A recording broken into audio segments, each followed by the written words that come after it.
Ah, c'est compliqué ça. Caroline Estremo en 3 mots, infirmière, humoriste, maman. Alors j'ai commencé mon métier d'humoriste par hasard. Enfin, c'était un rêve d'enfant, mais je l'avais complètement mis de côté en me disant ça ne m'arrivera jamais, c'est compliqué, il faut vivre à Paris, il faut connaître du monde. Et en fait, moi à la base, j'étais infirmière aux urgences. Et un jour, j'ai balancé sur les réseaux sociaux une vidéo qui racontait l'envers du décor aux urgences avec humour. Oui, papa, maman, je veux faire infirmière. J'aime les gens, je veux être utile, je veux les aider. J'ai foi en l'humanité. Mais pourquoi j'ai dit ça ?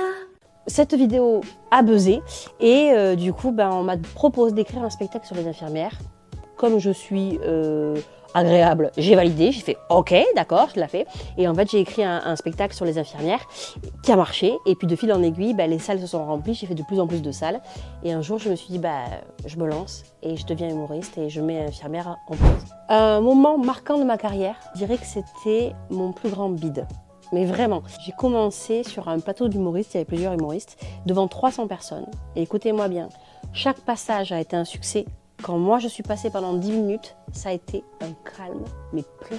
Mais plat. La souffrance, je suis retournée dans les coulisses, les autres humoristes ils m'ont fait « Allez, ça va aller ». Et franchement, je suis rentrée chez moi, j'ai pleuré et je me suis dit « Tu as 2 solutions.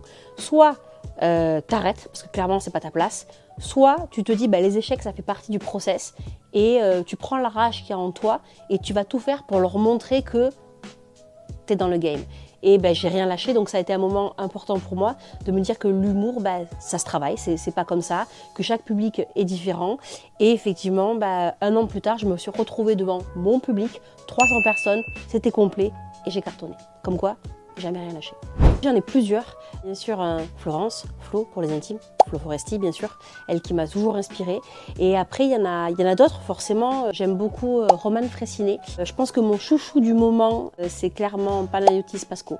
Alors lui je l'adore par-dessus tout, parce qu'il arrive vraiment à faire passer des messages en racontant son histoire, mais de façon très fluide. On dirait vraiment que tu fais une soirée avec un pote et ça pour moi c'est la pépite. Panayou, si tu me regardes, you forever.